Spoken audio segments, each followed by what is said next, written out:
Hello সবাইকে, আজকে চলে এসেছি আবারও একটা বড় ভিডিও নিয়ে। দেখতে দেখতে অনেক দিনই হয়ে গেল মামা মামি এখানে এসেছে, এবার মামা মামি চলে যাওয়ার পালা। যাই হোক, আজকে তো মামা মামি চলে যাবে, তাই আমি, দিদুন, মা সবাই মিলে মামা মামিকে স্টেশনে ছাড়তে এসেছি। মামা মামি ট্রেনে উঠে গিয়ে জায়গায় বসেও পড়েছে, তাই দিদুন মামিকে কিছু পরামর্শ দিচ্ছিল মামার সঙ্গে ভালো থাকার জন্য। আর দিদুন অন্যান্যবার সববারই কাঁদে যখন মামা চলে যায়, কিন্তু এবার আর কাঁদেনি, কারণ দিদা অনেকটাই চিন্তামুক্ত হয়েছে যে এবার মামার সঙ্গে মামি রয়েছে সেই জন্য। তাই আমি দিদুনকে খেপিয়ে খেপিয়ে বলছিলাম যে কাঁদো কাঁদো, অন্যবার তো কাঁদো, এবার কাঁদো। যাই হোক, দিদা আর কাঁদেনি, বেশ ভালোই হয়েছে।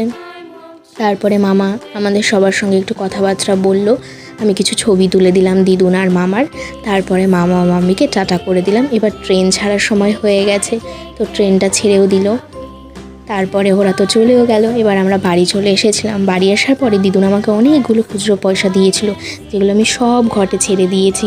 আর মামি বলেছিল যে আজকে যেহেতু শনিবার ছিল, তার জন্য শনি ঠাকুরের মন্দিরে গিয়ে প্রসাদ দিয়ে পুজো দিয়ে আসতে। তো আমি তো মন্দিরের মধ্যে আজকে যাব না, সেই জন্য দিদুনই শুধু একা গেছিলো। গিয়ে দিদুন ভালো করে পুজো দিল, প্রসাদ দিল, ঠাকুরকে ভক্তি ভরে ডাকলো, মনস্কামনাগুলো জানালো। তারপরে আমি আর দিদুন প্রসাদ নিয়ে বাড়ি চলে এসেছিলাম। এটা আমাদের বাড়ির কাছে যে স্টেশনটা রয়েছে, বনগাঁ স্টেশন, একদম বনগাঁ স্টেশনের পাশেই এই শনি মন্দিরটা।